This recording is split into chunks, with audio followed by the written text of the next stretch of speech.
time to talk about what's going on in America. It's time to talk about what's going on in the workforce and in the homes of the American middle class. It's time to talk about the status and the future of today's economy.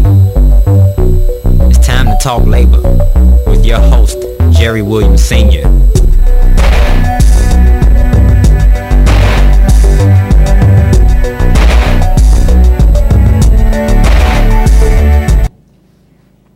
As I was saying, this is a brand new day, and we're back with Talk Labor, and that's Jerry Williams, and we're just glad to have you back again.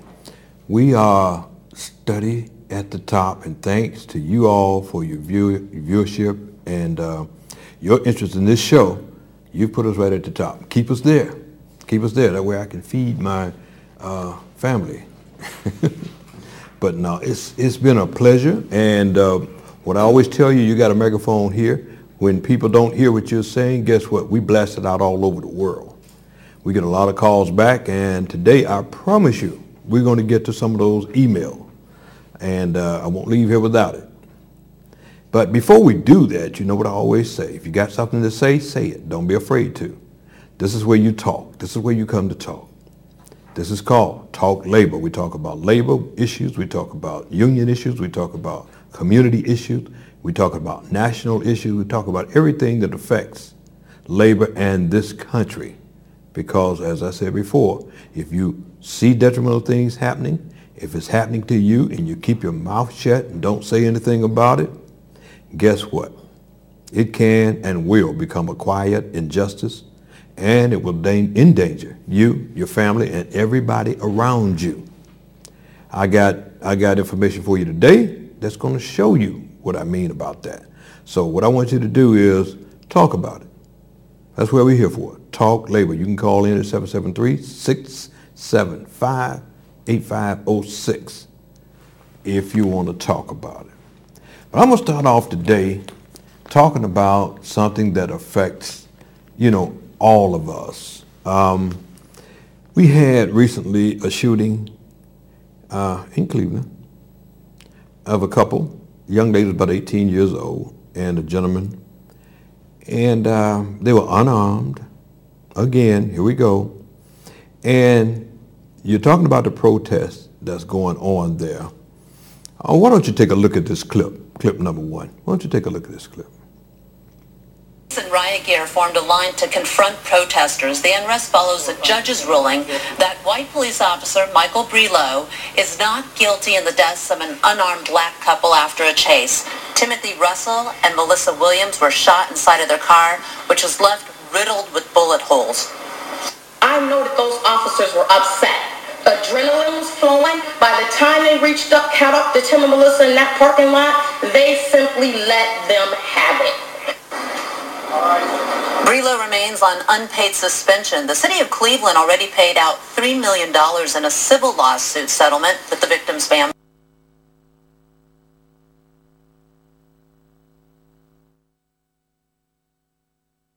That guy right you just saw there, the police officer, they chased this couple down for whatever reason they don't even know. Chased them down, and he jumped on top of the hood of the car and just emptied his gun into the windshield. They had no gun, they had no knife, they had no stick, they had nothing. The reason the judge said he let him off was because you couldn't prove which cop shot her, which bullets killed him. What in the hell are they talking about? You couldn't prove which bullet killed them. He was on top of the car shooting into the windshield, this poor young kid. They let him off. What are we going to do about it? We're going to talk about what you can do about it in our second segment. And there's a lot of things that you can do about this kind of stuff. We don't have to continue to put up with this. I applaud the people that go out and march and do the things that they need to do. But we got some things that's got to be done, and we're going to address those things. And I want to talk about one other situation in the same town. Little kid, Tamir Rice. I know you all remember what happened with him, but why don't we run that clip number 2 and you'll see what I'm talking about. ago while holding an airsoft gun which shoots plastic pellets. Surveillance video shows police officer Timothy Lohman shot to mere less than 2 seconds after arriving on the scene. 2 seconds. Earlier this month, his mother says she's tired of waiting for answers. Less than a second, my son is gone, and I want to know how long I got to wait for justice. Now, you know, I got a problem with what's going on with this police murder stuff. You know, I started talking about it over a year ago, and you all, because you've been watching the show, and you know I talked about the rogue cops over a year ago. Now it's coming to fruition. People are starting to see it now. And I told you before, in Chicago, the only reason you didn't see or didn't get any reports on that because they hid the information from you. They murdered this little 16-year-old kid in Chicago. The same way they murdered this little 12. I mean, look what happened here. Pulled right up and just shot this kid. The kid had a toy gun. And they still haven't come to any conclusion with this. You know, they're doing everything they can, hoping that people will forget about it and it will go away. But we're not going to allow that to happen. These are human beings. And now in Baltimore, they're talking about, well, the crime is up because the police don't want to go out and do their job because they feel that they will get arrested for, you know, just doing their job. It's not your job to murder somebody.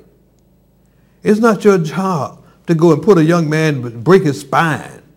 It's not your job to shoot a little 12-year-old kid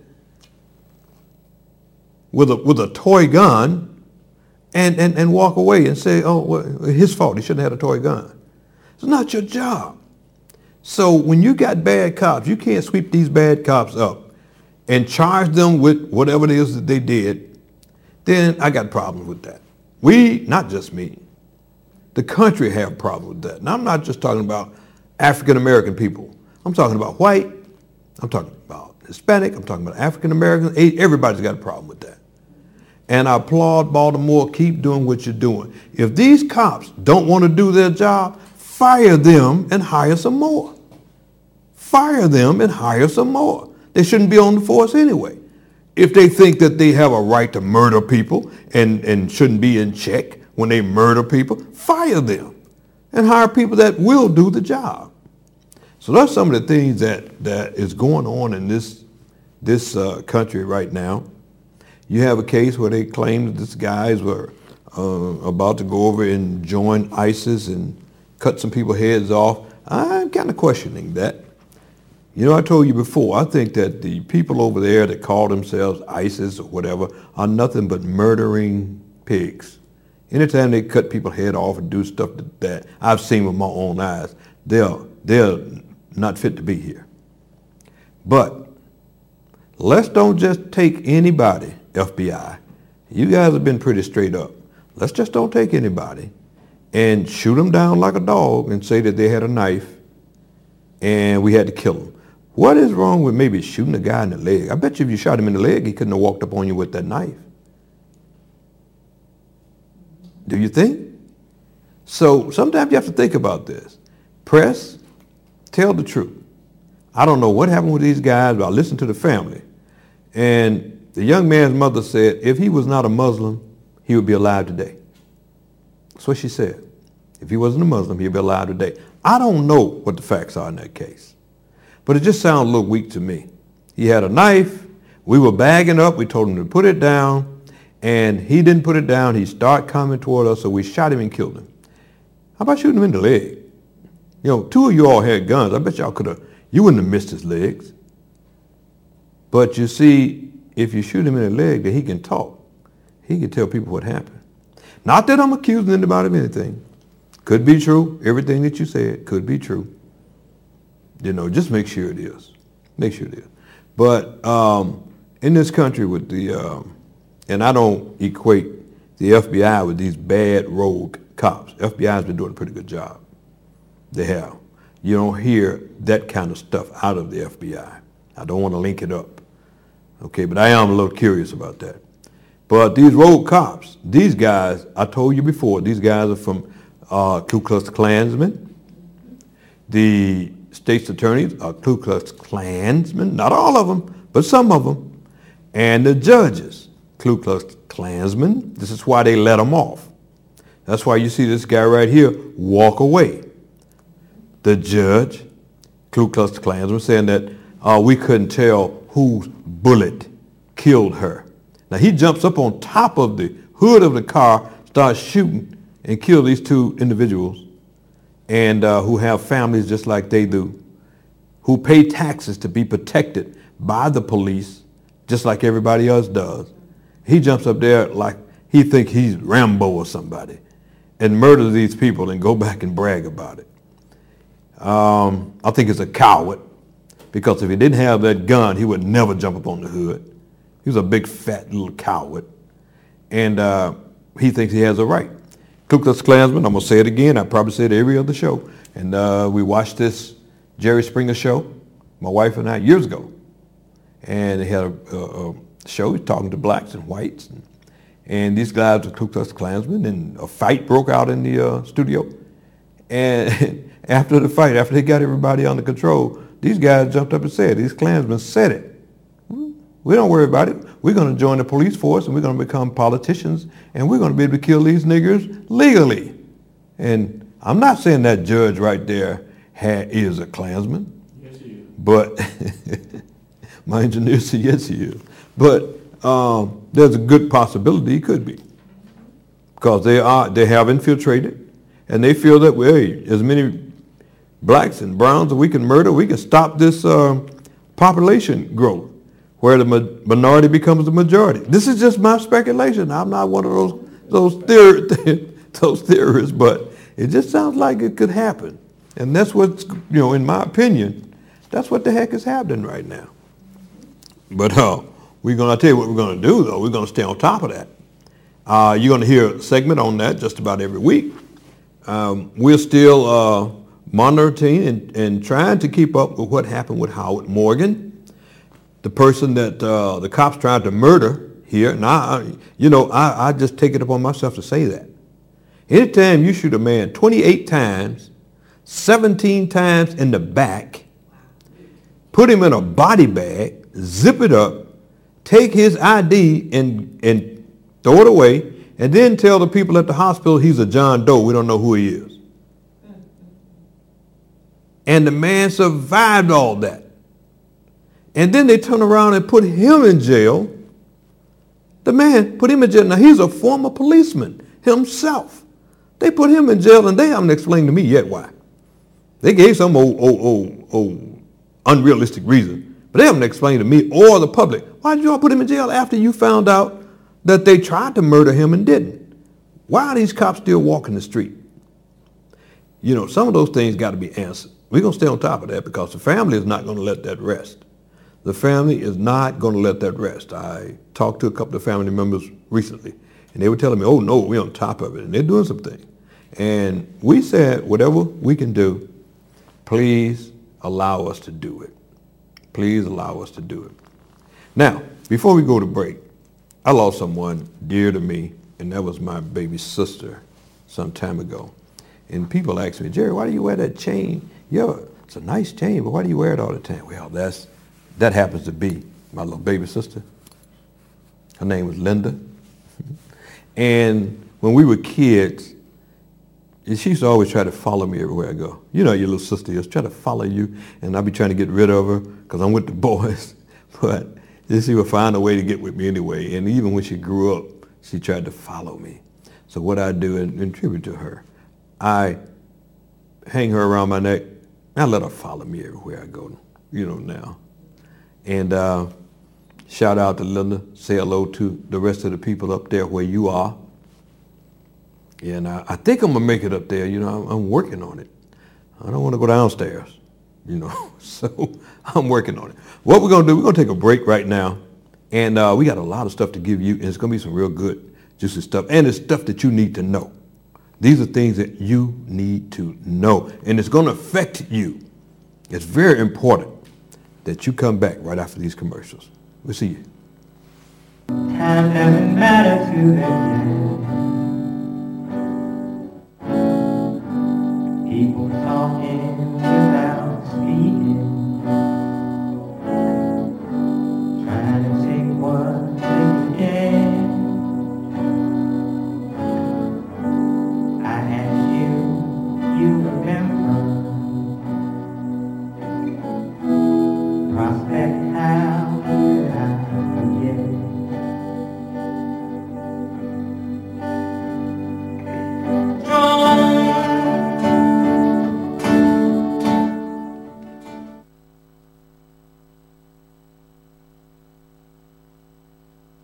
International Detective and Protective Services, 1-773-675-8506. Over 20 years of armed security experience. The very best in shopping mall security, inventory watch, find missing loved ones, investigative open legal cases, community policing. Are you taking a vacation this summer? For peace of mind, you need our House Watch service, cheetah surveillance, and much more. International Detective and Protective Services, 1-773-675-8506. That's 1-773-675-8506. Call now.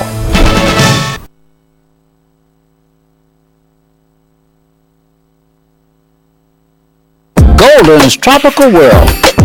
Come to Golden's Tropical World for tropical fish of all sizes, colors, and types, and other small animals like iguanas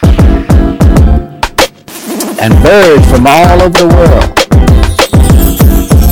There are beautiful tanks, pet supply needs, including dog and cat foods, and expert consultation.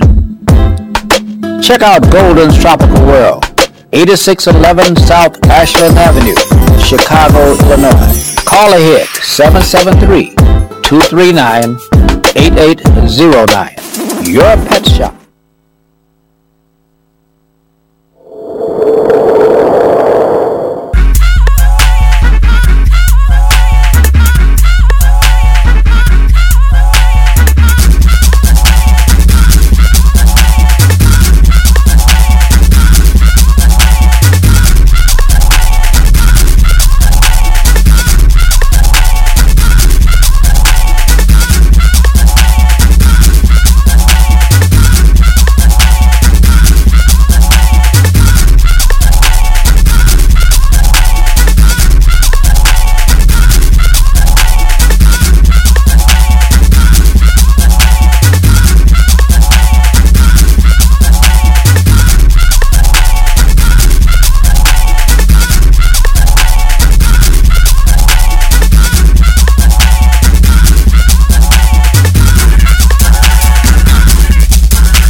As I promised you, we got answers for what you should do and what you can do about what's going on in this country.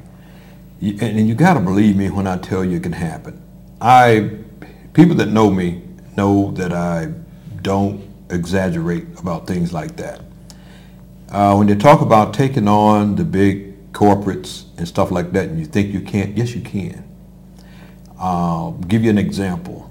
When people, one of the companies that I worked for, Chicago Transit, was forcing people to train and not pay for the training. Hours of training, hours. The people had to take their vacations and train. Found out that was against the law, and everybody told us that was nuts. You can't beat the system. Has been like that ever since we can remember. And you know what? We filed a suit, myself and my partner filed a suit in the federal courts, and we won it. They were supposed to pay you. Now they had to go back and pay us some money because they settled out of court. And people that didn't believe us didn't get paid. People that believed us got paid. So we settled for $1.4 million and then another $500,000 after that. And we had 1,000 people. We spent that money among ourselves. We had about 10,000 people that could have been, could have gotten some money. We would probably sell for a heck of a lot more, but we only had 1,000 people that believed us. And we got paid. So, and again, as a union president, I was told that if there's an arbitrator's decision, you can't get that overturned. 99% chance you won't get it done. And that happened. I had a situation like that where they were cheating the executive officers from the union, the board members, telling them that they could only get 5% of their wages counted toward their benefits when they got ready to retire. That's not what it said in the contract. So what the company did, they called for an arbitration. The arbitrator came back and ruled in favor of the company. And I said that an arbitrator cannot come in the middle of a contract and change the contract. You can't do that. They told me I was nuts. I told my attorneys that I said, listen, we're going to have to go to court. My attorneys told me, said, well, Jerry, you know, if you go to court, 99% of the time, when you go to court, the judge is not going to overturn the arbitrator's decision. I said, we're going to gamble on that one time then, because I know this guy was out of his jurisdiction. He can't do that. Long story short, we went to court. Court ruled in our favor that the judge was outside of his jurisdiction and he couldn't do it. So we won that case, and all the board members got their full benefit when they got ready to retire. Another one is a lawsuit that we filed with the federal courts just now, and we're in the process, and it looks like we're going to win that. They just ruled in the case just like ours, ruled in favor of the workers. One personal one is that, well, we won't even go into that, but I did win that too, and it's, you know, we'll talk about that at some other time. Doesn't fit. The reason I tell you that is because when I tell you that you can change it, you hear people singing and we're going to overcome, we're going to march. That's great. All that's great. But you can overcome and you can change it. But you just got to get up off your ass. Go and vote. If you vote, you change it. You change. You see what happened to that young lady and her friend in the car? This guy jumped up on her like he was a monkey or something and started shooting into the windshield and murdered her. Killed a little kid. Killed a man in Carolina. He's running away. Shot him in the back 8 times. Killed this kid in Ferguson. Murdered. These are the ones that you saw. Think about the ones that you didn't see. Now, if you want to change all that, you want to change it where you get the benefits of your tax dollars and like everybody else. Vote. Vote. Why do you think that these Republicans are trying to keep you from voting? Why do you think that? And I'm going to show you where they are the dumbest individuals that you're going to see. But they're smart enough to know that if we can keep them from voting, we can stay on win. We can keep this thing the way we got it. And one of the things I want to do is bring on my co-host here, Ronald Roach. You saw him last week, Ronnie. Hey, Jerry. See you back again, man. Good to be back. You must like this show. I love it. We love having you. Ronnie, you know, we got some things we're going to talk about here, the voting.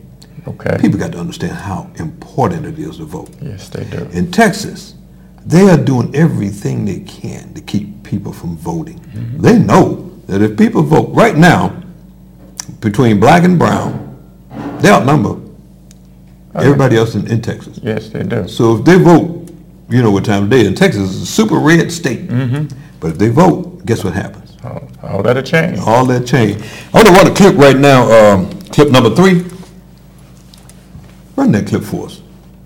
When Texas first rolled out this very finely calibrated, strict new voter ID law, there was some skepticism that they'd actually be able to get away with it, right? I mean, it seems so deliberately structured to make it hard to vote, specifically for young people and poor people, and by extension, minorities people, likely to vote Democratic. But Texas went ahead with the new law anyway.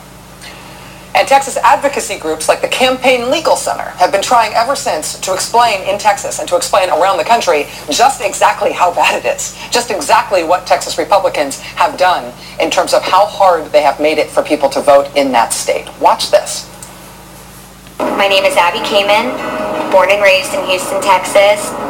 I am working with the Campaign Legal Center to help voters get their ID. I met Tony several weeks ago. Tony is voted in every election he's been able to. and he actually came to Texas to be a student at the University of Houston. Brilliant guy, got, numerous degrees and became an engineer. I follow the politics and the candidates quite closely. An informed voter is more likely to make an intelligent decision than an uninformed one, so I've decided to be informed.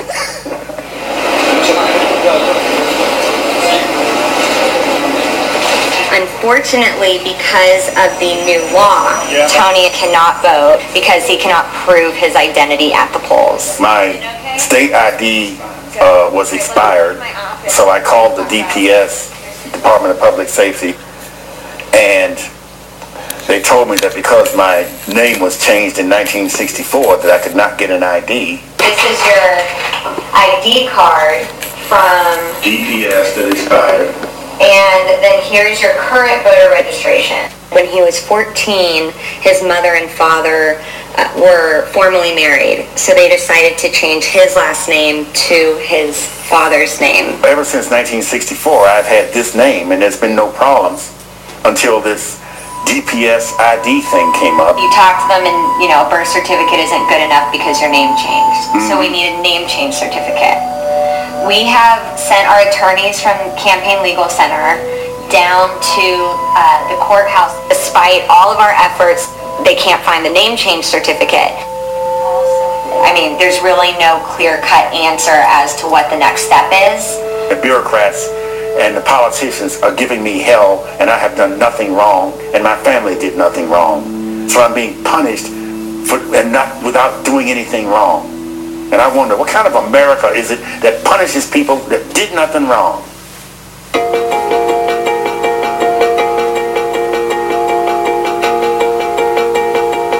I lived here in Houston, Texas for 63 years. In my neighborhood, there's going to be quite a few people not going to be able to vote because of this new law. Are those your papers over there? Yes. All right, can we go through those again? Harji has been to the DPS 3 times now. The first time he went, somebody told him he needed 3 forms of identification, such as his Medicare card, bills, things of that nature. And another person says, no, we need your birth certificate. So I got your birth certificate.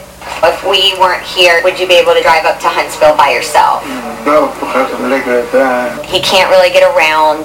He has to call friends for rides, which really isn't reliable. We want to make sure that you can vote. And I do too, yeah. So what we're going to do is I'm going to take you over to the DPS to get your ID now. Okay. And then, hopefully it runs smoothly and they, don't get confused over there. All right, well, that was an epic, disappointing failure. They would not let Harji get his ID, and on his birth certificate, there's a clerical error where they misspelled part of his last name. At the end of the day, he would have to change his name to the incorrect spelling on his birth certificate to get an ID. This is what voting has become in Texas. I'm so sorry, Harji. Oh, that's not no. This is the system. Yeah. And I don't know what part of the system. Yeah. But it is the system. Yeah. So, all right, well, let's get you back to the house, okay? This is about the state of Texas using taxpayer dollars to implement the most restrictive photo ID law in the country that is intentionally used to suppress minority and low-income voters. I don't think you're going to be able to vote in this election because of this law. You see what I mean about that? Do you understand why they are trying to make sure that you can't vote? Because they know that that is the biggest weapon that you have. Folks, do you understand that? Martin Luther King tried to teach it, tried to say it years ago, prior to Martin Luther King. He tried to say it. And I'm not just talking about black people. I'm talking about young people. I'm talking about Hispanics. I'm talking about Caucasian. Get out there and vote, because this is why they're doing everything they can to stop you. The students, they're trying to keep you from using your ID in college to vote. Why? Because they're afraid you're going to vote for things that should happen in this country. They're afraid that all the information that you learned in high school and in college about the Constitution and how this country runs, they know that you're going to try to put that into effect. They want to keep putting this money in their pocket. Do you know whose money it is? It's your money. It's your tax dollars that they want to keep putting in their pockets. It's just like it was when King George was here before the Revolution. King George was putting all the money in his pocket. All the taxes went in his pocket. And people fought that. So we don't have to kill each other with guns anymore to have a revolution. We can do that at the ballot box. Ronnie, what do you think about that? I think you're right. You're absolutely right.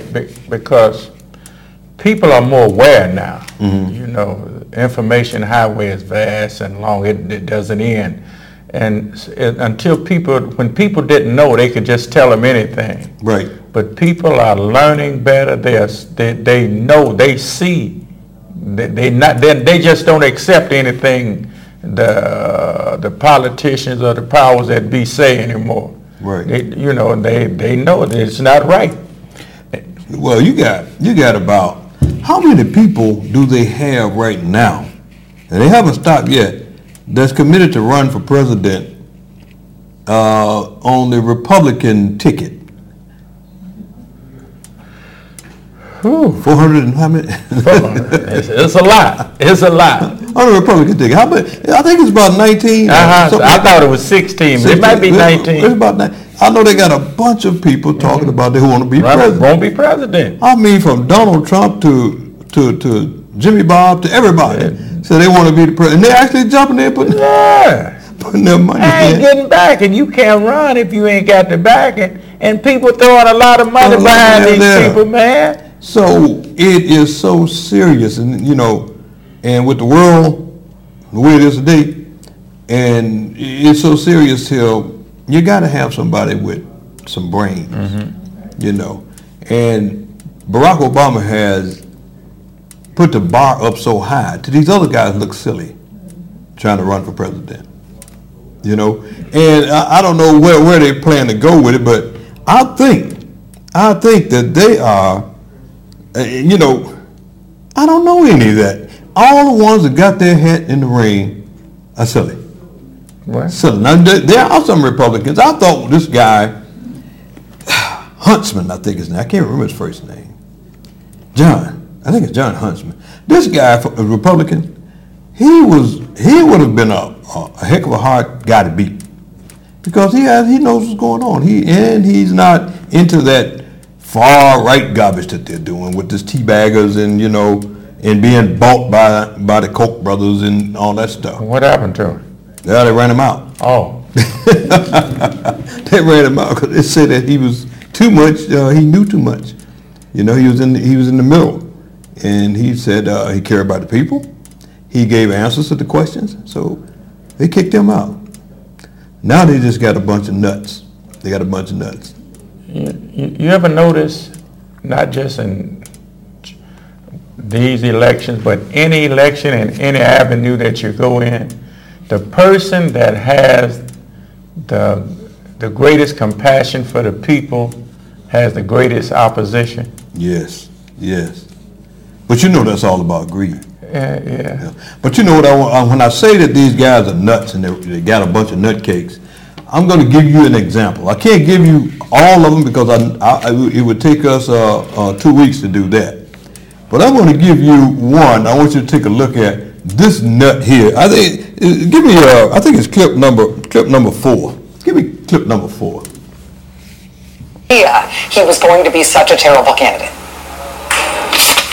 And I will tell you, it's 3 agencies of government when I get there that are gone. Commerce, education, and the, what's the third one there? Let's see. Oh, 5, okay. So commerce, education, and the EPA? EPA, there you go. No, okay. Seriously? Is EPA the one you were talking about? Or? No, sir. We were talking about the agencies of government. The EPA needs to be rebuilt. There's no doubt about that. But you can't name the third one? The third agency of government, I would do away with the education, commerce, and let's see, I can't. The third one I can't. Sorry. Oops. So, see, Ronnie, you understand what I'm talking about? You see what the hell is running with the Republicans? Yes. This is, all of them are like that. This one, they got one black guy, call himself Dr. something. He's supposed to be a doctor or surgeon. Ben Carson. But he is. Biggest fool in the world. He's the biggest fool in the world. They got Rand Paul. Now his daddy's name was Ron, so he's Rand. His daddy ran for president. His daddy ran for president 1,000 times. Now he's gonna run for president, but the names are switched, Ron and Rand Paul. Then you got Donald Trump. You got Rick Santorum, Jeb Bush. You name it, they got it. But I'm gonna tell you something, Ronnie. Before we go any further, I want you to see, this guy's not running for president, but I want you to see why I say they are the silliest group of clowns I've ever seen get out of a clown car. You know, I want you to run clip number 5. Clip number 5, this is good. This is good. I haven't even learned about his brother's successor, so...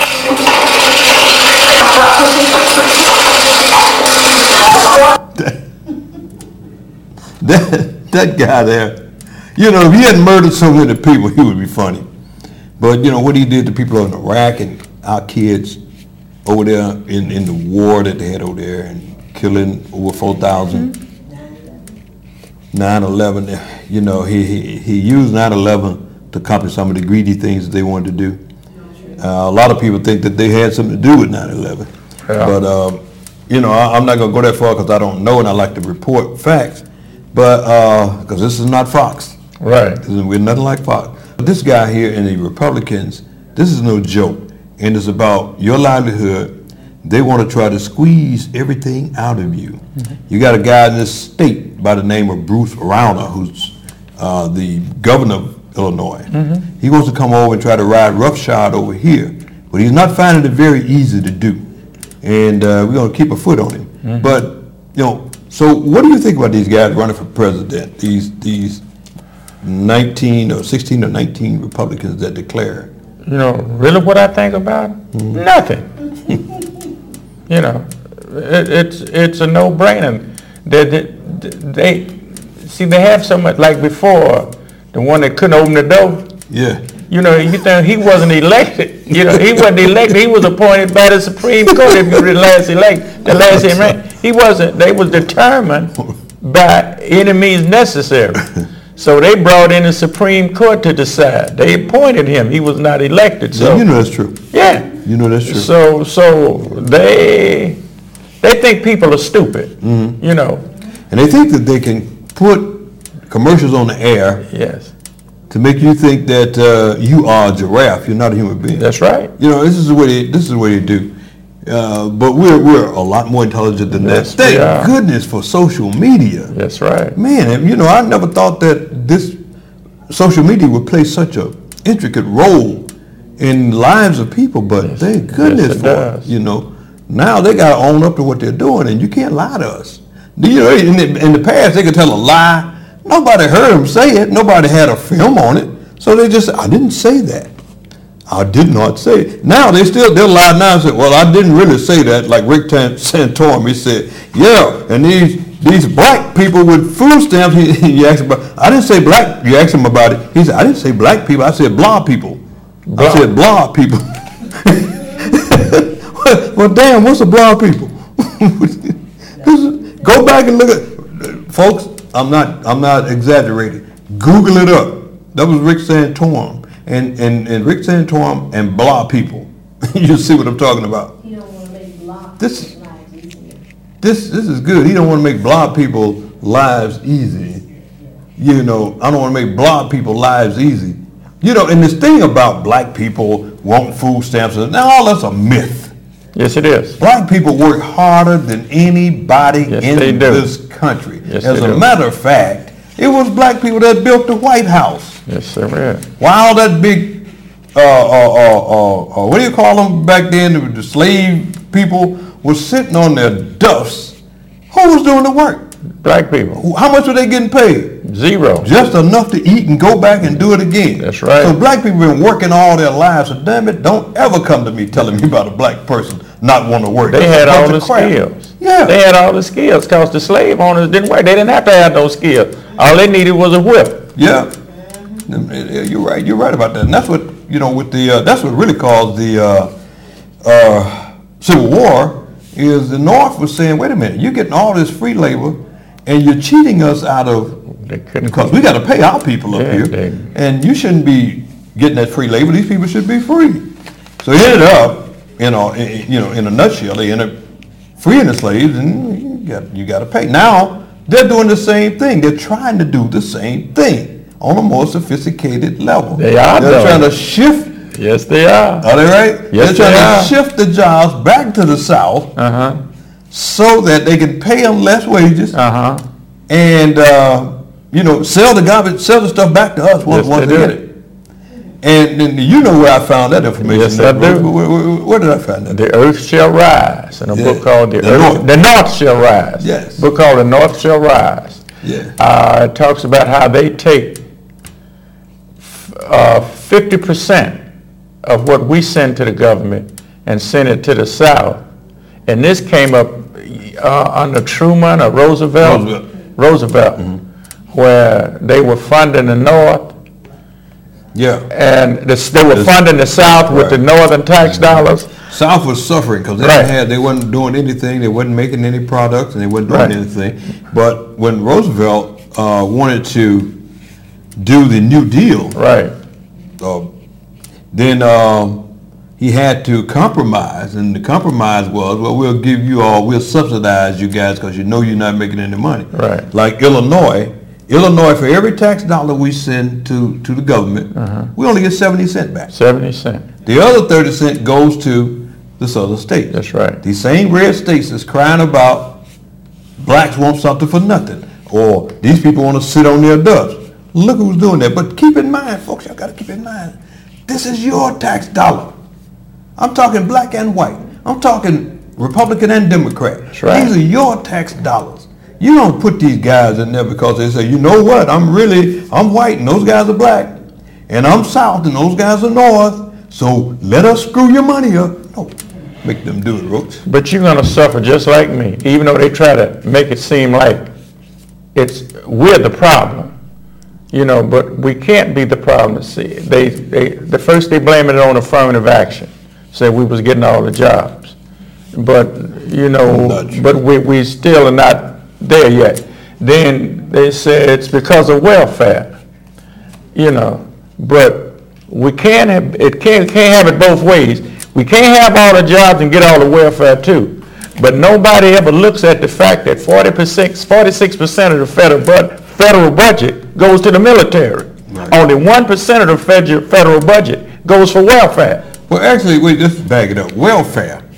Black people get less proportion of welfare than anybody on the planet. That's right. On the planet. More whites got welfare way more than blacks. 9 to 1. Come on, stop that 9 to 1. Let's don't do that. And I'll tell it like it is. And like I said before, I'm never afraid to tell you when you're being racist, and that's what you're doing when you say that. That's right. When you say that. The biggest welfare queens in this country is big business. That's right. These are the pimps that are taking our tax dollars and pimping us.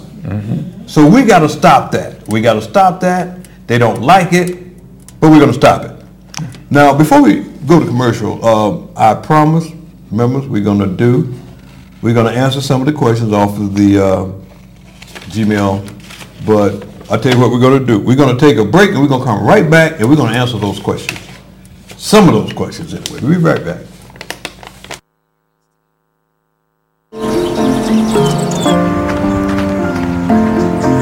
Don't come closer. I have rabies. Don't you wish there were warnings to protect you from life's risks? With diabetes, there is one. It's called A1C, a simple blood test that helps measure your risk of serious complications. Learn more at diabetesaonc.org.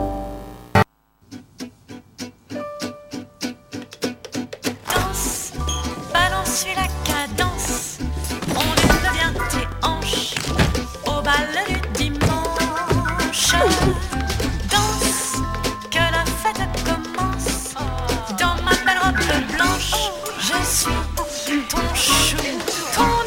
give up on sex, don't give up on birth control either. There are more methods than you think. Find yours at bedsider.org. Hart, what's going on? I'm leaving. Why? What did I do? Not enough. You constantly ignore me. You barely eat anything healthy. You're half as active as you used to be. The pressure is just too much. I quit. Okay, I get it. I'll do better. Just please, don't leave. Okay. But remember, if I go, you go. Listen to your heart. Don't let it quit on you. Uncontrolled high blood pressure could lead to stroke, heart attack, or death. Get yours to a healthy range before it's too late.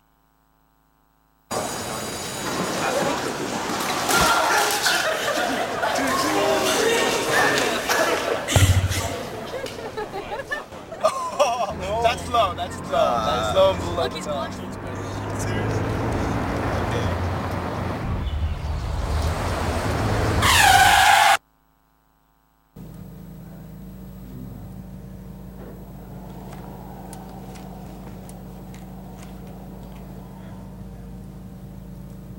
Okay, we're back, and as I promised, we're going to go right to the segment where we answer some of the questions that you all send to Talk Labor in regards to labor and some of the other things in life, I guess.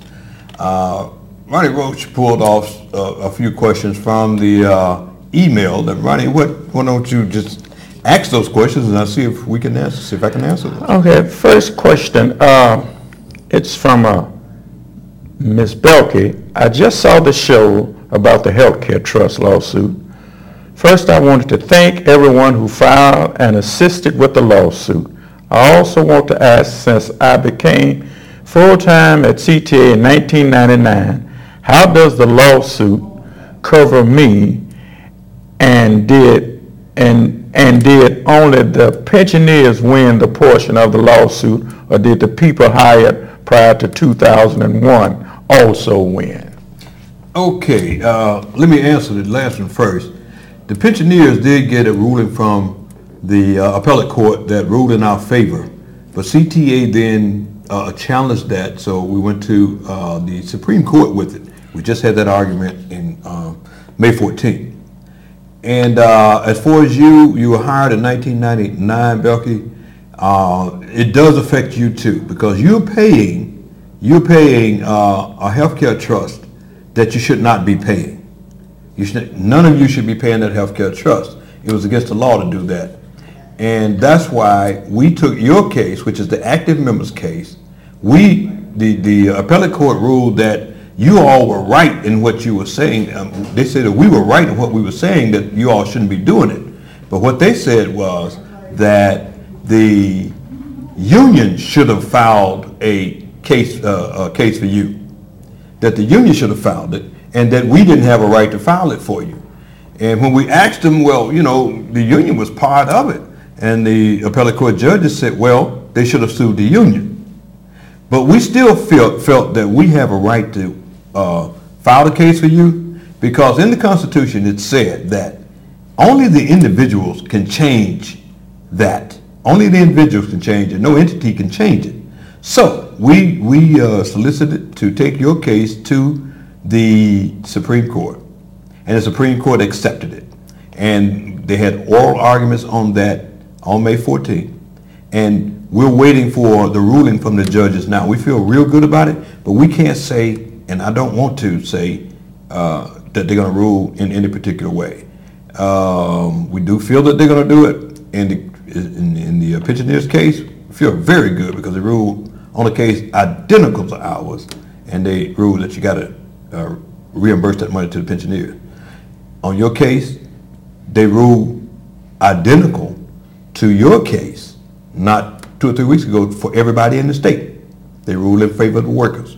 The one issue that they kept pushing at the oral arguments was that the union gave them right to, the union agreed to it, and the union agreed to it. Our position was that the union don't have the authority to take your pension away from you, according to the Illinois State Constitution.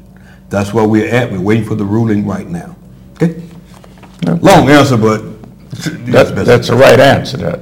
Okay, you got another one. Yeah. Hello, Mr. Williams. If I remarry, It's pensioner. If I remarry, can my new wife get part of my pension if the marriage don't work? I'm not Dear Abby, so but no, I think I can answer that. You know, if you were married when you first came to the job, or you were working on the job, your wife would be entitled to part of your pension. Yes, you would. But if you married after you've retired, she doesn't have any entitlements to your pension. And she'd have to go to court and try to fight that. But or if it was a female and you remarry, he wouldn't have part of your pension once you retire. If you're already retired, no. Okay. And I'll reaffirm that because I'm going to talk with the head of the pension department tomorrow. Okay. Next question. Hello, Mr. Williams. How can we keep those people from raiding our pension? Ms. Coleman. Ms. Coleman, the things I've been talking to you about is what you have to do. First of all, you got to vote. Second of all, you got to support people that are protecting your pension. I guess that may be, must be, I don't know where she came from, but if it's anybody, if it's the teachers, so, go inside and make sure the teachers that the representative that you choose to represent you, make sure they're doing what they're supposed to do. Over at the CTA, that was not happening, and for the last 8 years, but they then put somebody in there now that's really stepping it up to try to get some of the things back that were lost by some of the people that, were supposed to be representing the members, and they kind of got slack. Now they got slack. They got real slack, and the companies start taking control and taking your monies, and But the best thing for you to do is vote, and then make sure you vote. If you're a union person, vote and make sure you know who you're voting for. Okay, but those things, and you could watch this show, and we'll try to keep you up to date as to what you should do, no matter if you are CTA pensioner or Teamsters or whatever. You can call in or you can send questions, and we'll try to keep you up to date on that. Okay, last question. Hello, Jerry. Thank you for all that you and the others are doing for us. Do you have any idea when we will get the money, Mr. Smith, retired motorman? Well, I like that you started out by saying thank you to the guys that really went out there and started doing that, because it's serious. They did go out. We did go out, and it took money out of our pocket, but we believed in what we were doing. We didn't like the idea of these people coming in and just gangstering, taking your money, $2 billion, playing with it like it's monopoly money. This is why we filed that lawsuit. I can't give you a date on that, and I always tell people that I can't give you a date on that. If I told you that it's going to happen next month on the 5th, you turn around and say, hey, Jerry said that and it didn't happen. I don't want to do that. When I get that information, it will be broadcast on this station, and we're going to have the exclusive, because when the lawyers get the message, I want them to give it straight to this station, and we're going to broadcast it. So you tell your people to watch this station, keep watching it every week, and as soon as it breaks, Jerry Williams will be telling you all about it and giving you all the details. Okay? All right. So we're gonna do this. I'm gonna go, and we're gonna move on. We only got a few minutes here, but we're gonna run this other clip for me, clip number 6, and want to talk about that. Now, the transit workers are going to rally with the Chicago Teachers Union on the 9th of this month, and they're going to be over there at the plaza, and we want to make sure that you all come by and support. It's going to be all out on Tuesday, June 9th, 5 to 7 p.m. at the Thompson Center. It's 5 to 7 p.m. Come on out, because here these guys are trying to attack our teachers. And what we're doing now, we're doing that we haven't been doing in a long time. We're galvanizing ourselves. We're starting to come together, all the unions. We're not going to let these things happen anymore. People have been laying down and not doing what they should do. Come on out. We're asking all of you Whether you're a union or not, come out and support those teachers. Come out and support those teachers on the night. Because if we are divided and we allow these people to divide us, or if we sit on our butts and don't get up and do something about it, and this is something you can do. Don't ask you to do this every week, maybe once or twice a year, but get on up and do it, especially you retirees, especially you people at work. You get off work, get out there. Make sure you're out there June 9th, because it's going to be a tough fight, but we're up for it, and we're going to make sure that we are successful. We got a long way to go, and we got a short time to get there, but we got the troops, we got the guns, and we got the ammunition. And our ammunition and our guns are us. The ammunition is the ballot. That's right. They don't want to hear that. It's the ballot. You see how you scared the hell out of this mayor here? It's the ballot, and we didn't have nothing. We were throwing rocks. My partner said he's going to run out of bullets and throw rocks until you can reload. That's right. We were throwing rocks until we can reload. That's right. That's right. But we're going to do that, and we're going to want you to come back. Now, next week, I wanted to have Danny Jo on here this week because she has that great dance studio. She has a great dance studio, and she's a great choreographer. Works with T.L. Williams and Kanye West group at Dunn House. I went and saw some of the things last night at the theater last night that they put on with these young kids from 15 to 18 and then from 18 to 24. And also we want you to be at the Chicago Bowlers Alliance tournament. It begins at January 11th and it goes, July 11th, and it goes through the end of July. And it's going to be Saturdays and Sundays. If you bowl, come out and win that money, because we make sure we take care of our people. And again, don't forget, Danny Jo is going to be on here next week, hopefully with some of her troop. I want you to be able to see these young people. They are just fantastic. Okay, once again, this is Jerry Williams from Talk Labor, and you know what? We're going to see you next week.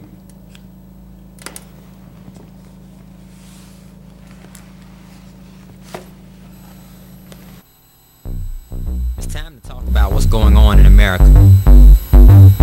It's time to talk about what's going on in the workforce and in the homes of the American middle class. It's time to talk about the status and the future of today's economy. It's time to talk labor with your host, Jerry Williams Sr.